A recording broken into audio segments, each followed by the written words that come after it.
बिस्मिल्लाहिर्रहमानिर्रहीम। अस्सलाम वालेकुम स्टूडेंट्स हम अब एक्सरसाइज 2.7 का क्वेश्चन नंबर 3 अटैम्प्ट करेंगे।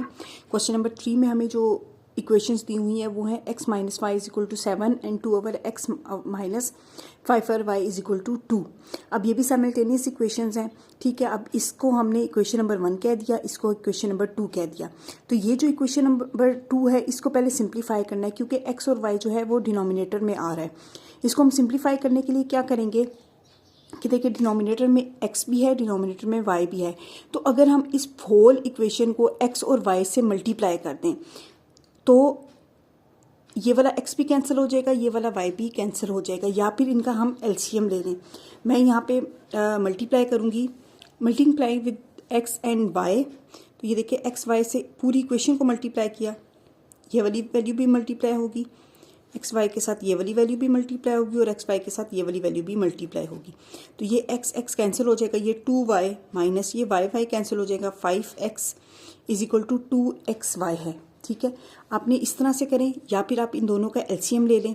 इन दोनों का एलसीएम क्या आएगा, एक्स वाई, ये वाला इससे मल्टीप्लाई होता है, ये इससे मल्टीप्लाई होता है, तो ये आ जाएगा 2y minus 5x is equal to 2। फिर ये वाला जो 2 डिनोमिनेटर में है ना, ठीक है, इस तरफ डिवाइड हो रहा है, दूसरी साइड पे जाके मल्टीप्लाई हो जाएगा, तो हमारे पास यही इक्वेशन बन जाएगी। तो मैंने क्या किया था, multiply with x y directly कर लिया। अब ये जो हमारे पास इक्वेशन बनी है ये हमारे पास इक्वेशन नंबर 3 है, ठीक है। अब हमने इक्वेशन नंबर 1 को सॉल्व करना है, यहाँ से x की वैल्यू फाइंड आउट करनी है और इक्वेशन नंबर 3 में पुट करनी है। Finding the value of x from equation number 1 and putting in equation number 3। तो इक्वेशन नंबर 1 क्या थी, x minus y is equal to 7। यहाँ से हमने x की वैल्यू क्या ली, माइनस वाई है ना, तो y दूसरी साइड पे जाके प्लस हो जाएगा, तो 7 प्लस वाई आ जाएगा, ठीक हो गया। अब ये वाली x की वैल्यू है, इसको हमने पुट किया इक्वेशन नंबर 3 में। इक्वेशन नंबर 3 क्या थी हमारे पास, 2y minus 5x is equal to 2xy। ये इक्वेशन नंबर 3 है, इसमें वैल्यू पुट की 2y माइनस 5, x की जगह पे 7 प्लस वाई लिख दिया इज इक्वल टू 2, x की जगह पे 7 प्लस वाई लिख दिया और ये y।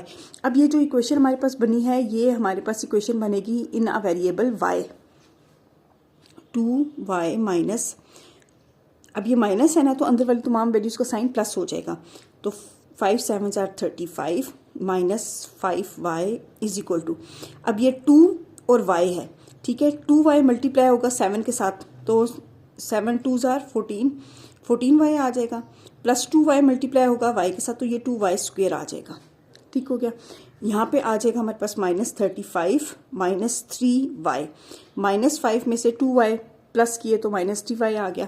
बड़ी वैल्यू के साथ 5 है, बड़ी वैल्यू उसके साथ माइनस का साइन है, तो माइनस का साइन आया is equal to 14y plus 2y square. अब ये वाली दोनों वैल्यूज इस साइड पे ले जाएंगे, तो 0 इज इक्वल टू 14, ये माइनस 35 है ना, तो ये प्लस 35 हो जाएगा, ये माइनस 3y है तो प्लस 3y हो जाएगा।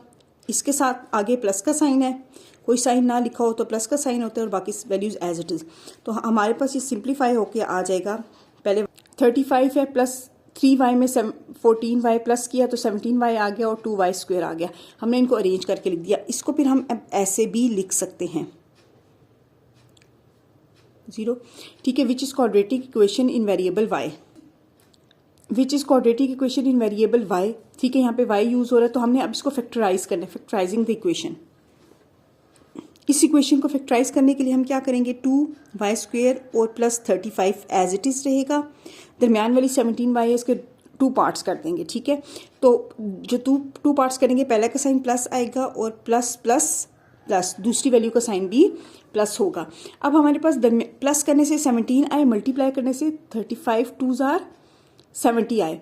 तो अगर हम 10 को मल्टीप्लाई करते हैं 7 से, तो हमारे पास 10 7 आर 70 आता है और इनको आपस में प्लस करें तो 17 आता है, ये ऊपर वाला। इसका मतलब ये कि ये फैक्टराइज हमने कर लिया। यहाँ से 2y कॉमन आ गया, तो यहाँ पे बच गया y प्लस यहाँ पे बच गया 5, प्लस यहाँ से हमने 7 कॉमन ले लिया, यहाँ पे बच गया y प्लस यहाँ पे बच गया 5 इज इक्वल टू 0। तो अब y प्लस 5 और y प्लस 5 ये दोनों हैं, हमने y प्लस 5 को कॉमन ले लिया, तो हमारे पास बच गया 2y plus 7 is equal to 0। अब आइदर हमारे पास y plus 5 is equal to 0 होगा या 2y plus 7 is equal to 0 होगा, ठीक है।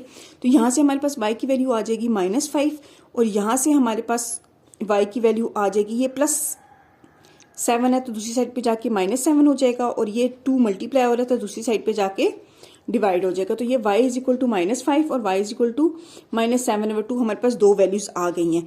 अब ये वाली वैल्यूज हमने x की वैल्यू में पुट करनी है। As x is equal to 7 - 5 था तो हमने यहाँ पे x की वैल्यू y की वैल्यू हमने यहाँ पे पुट कर दी -5 और यहाँ पे हमने पुट कर दी -7/2। तो ये वाली वैल्यू हमारे पास 7 - +5 x इज इक्वल टू 12 आ गई। x is equal to 7 - +7/2। अब इसका हमने एलसीएम ले लिया तो ये इसके नीचे 1 है, ठीक है। तो ये वाली वैल्यू इससे मल्टीप्लाई होती है, ये इससे मल्टीप्लाई होती है, तो 7 × 2 + 7 × 1, तो 7 2s are 14 + 7/2, तो ये हमारे पास आ जाएगा 21/2 x की वैल्यू। तो अब हमारी पेयरिंग क्या बनेगी सोल्यूशन सेट की, एक हमारा पेयर बनेगा 12 और -5, पहले x की वैल्यू लिखी फिर y की वैल्यू लिखी, कोमा, और सेकंड हमारे पास 21/2 और -7/2। ये हमारा आंसर है। आई होप आपको ये सोल्यूशन सेट समझ आया होगा।